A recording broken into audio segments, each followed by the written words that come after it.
প্রিয় দর্শক, জানিয়ে দেব আমাদের হাতে থাকা সর্বশেষ আপডেট আন্তর্জাতিক বাংলা খবর। চ্যানেলটি সাবস্ক্রাইব করে আমাদের সাথেই থাকুন। বিক্ষোভকারীদের আলোচনায় বসার আহ্বান নেপালের সেনাপ্রধানের। চলমান সংকটের সমাধান খুঁজে বের করতে বিক্ষোভকারীদের আলোচনার টেবিলে বসার আহ্বান জানিয়েছেন নেপালের সেনাপ্রধান জেনারেল অশোক রাজ সিগডেল। সামাজিক যোগাযোগ মাধ্যমে এক ভিডিও বার্তায় সেনাপ্রধান এ আহ্বান জানান। তিনি বলেন, জাতীয় ঐক্য ও ভৌগোলিক অঙ্ক্ষমিতা রক্ষায় সেনাবাহিনী প্রতিশ্রুতিবদ্ধ। নেপালের সেনাপ্রধান বলেন, বিক্ষোভে ব্যাপক প্রাণহানি ও সম্পদের ক্ষতি হয়েছে। এ অবস্থায় বিক্ষোভকারীদের সংযম প্রদর্শনের আহ্বান জানিয়েছেন। তিনি বলেন, আইন শৃঙ্খলা রক্ষা, জাতীয় ঐক্য নিশ্চিত করা এবং প্রাণহানি ও সম্পদের যেন কোনো ক্ষতি না হয় তা আমাদের সবার দায়িত্ব। নেপালের বর্তমান পরিস্থিতিকে অস্বাভাবিক উল্লেখ করে উত্তেজনা স্বাভাবিক করতে সবার প্রতি আহ্বান জানিয়েছেন সেনাপ্রধান। বিক্ষোভের সময় নিহত ব্যক্তিদের প্রতি গভীর সমবেদনাও জানান তিনি।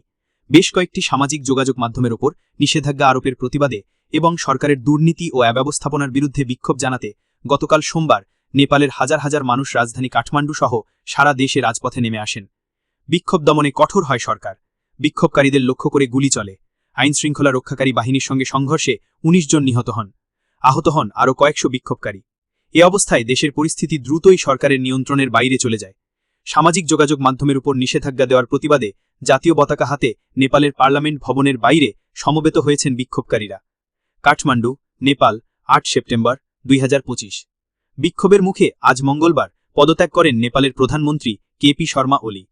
তার পদত্যাগের ঘোষণার আগেই সকালে বিক্ষোভকারীরা ভক্তপুরের বালকোট এলাকায় তার ব্যক্তিগত বাসভবনে আগুন ধরিয়ে দেন।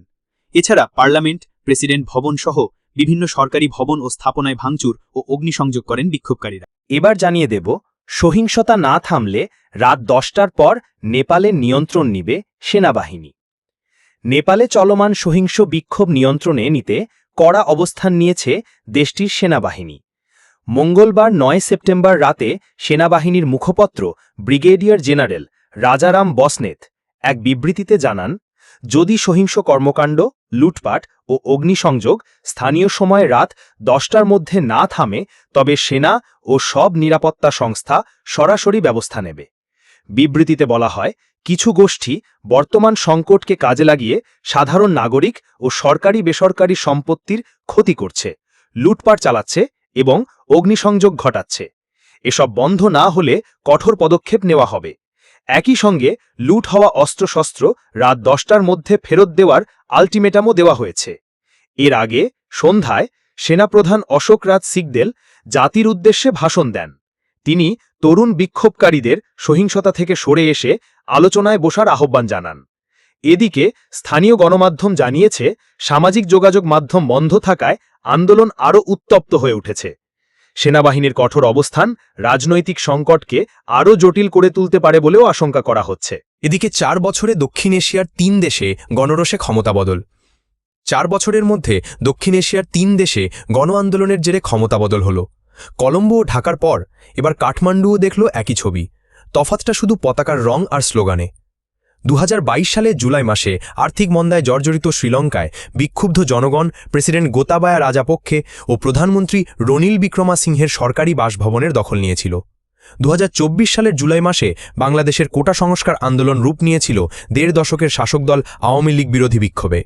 তৎকালীন প্রধানমন্ত্রী শেখ হাসিনা পদত্যাগ করে দেশ ছাড়ার পরে তার সরকারি বাসভবন গণভবনেরও একই পরিণতি হয়েছিল। ঘটনাচক্রে মঙ্গলবার নেপালে তরুণ নেতৃত্বাধীন বিক্ষোভে একই পরিস্থিতি হয় সদ্য পদত্যাগী প্রধানমন্ত্রী কেপি শর্মা ওলির দল communist party of Nepal UML ও তার সহযোগী নেপালি কংগ্রেসের সদর দপ্তরের। রেহাই পাননি সরকারের মন্ত্রীরাও। কারো বাসভবনে জ্বলেছে আগুন, কেউ আবার মারও খেয়েছেন। গোতাবায়া ও হাসিনা পদত্যাগ করে দেশ ছেড়েছিলেন। ওলি পদত্যাগ করলেও তার অবস্থান এখনও জানা যায়নি। সামাজিক যোগাযোগ মাধ্যমের উপর নিষেধাজ্ঞা প্রত্যাহারের দাবিতে সোমবার থেকেই বিদ্রোহ শুরু করেছিলেন নেপালের তরুণরা। ওই বিক্ষোভে ১৯ জন নিহত হয়। শেষে তরুণদের আন্দোলনের মুখে সোমবার রাতেই নিষেধাজ্ঞা প্রত্যাহার করে নেয় নেপাল সরকার। কিন্তু তারপরও বিদ্রোহ থামেনি। মঙ্গলবার সকাল থেকে কেপি শর্মা ওলির পদত্যাগের দাবিতে বিদ্রোহ আরও জোরালো হয়। একের পর এক নেতা মন্ত্রীর বাড়িতে অগ্নিসংযোগ করতে থাকে বিক্ষুব্ধ জনতা। বিক্ষোভের মুখে পরিস্থিতি সামাল দেওয়ার চেষ্টা করেছিলেন ওলি। মঙ্গলবার সকালেই তিনি জানিয়েছিলেন সন্ধ্যায় সর্বদল বৈঠক করবেন। কিভাবে এই পরিস্থিতির মোকাবিলা করা যায়, উদ্ভূত সমস্যার সমাধানের পথ কী, তা নিয়ে বিভিন্ন দলের নেতাদের সঙ্গে তিনি আলোচনায় বসবেন বলে জানিয়েছিলেন। কিন্তু পরিস্থিতির চাপে তার আগেই তাকে পদত্যাগ করতে হয়। গোতাবায়া পতনের ২৫ মাস পর গণবিক্ষোভে গদি হারিয়েছিলেন শেখ হাসিনা। তার মাত্র ১৩ মাসের মাথাতেই ক্ষমতা গেল অলির। সবশেষ জানিয়ে দেব রাশিয়ার বিরুদ্ধে কঠোর পদক্ষেপ নিতে প্রস্তুত যুক্তরাষ্ট্র। Scott Bessent.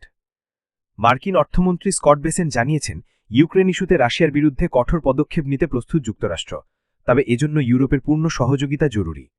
ফরাসি বার্তা সংস্থা এএফপি তাদের এক প্রতিবেদনে এ খবর জানিয়েছে।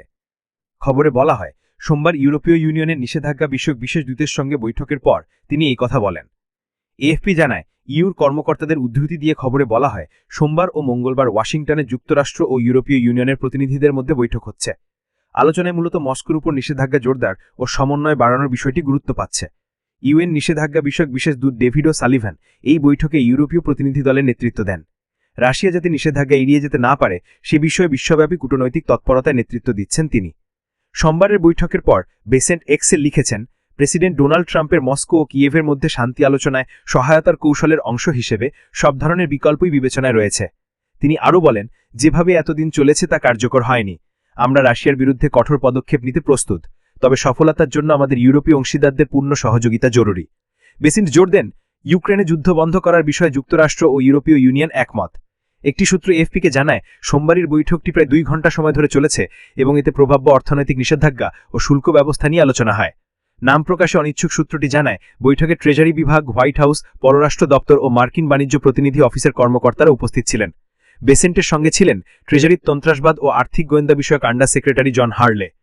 এর আগে ইউক্রেনে রাশিয়ার সর্ববৃহৎ আভিমান হামলার পর রোববার ট্রাম্প হুঁশিয়ারি দিয়ে বলেছেন তিনি ক্রেমলিনের বিরুদ্ধে আরও নিষেধাজ্ঞা আরোপ করবেন।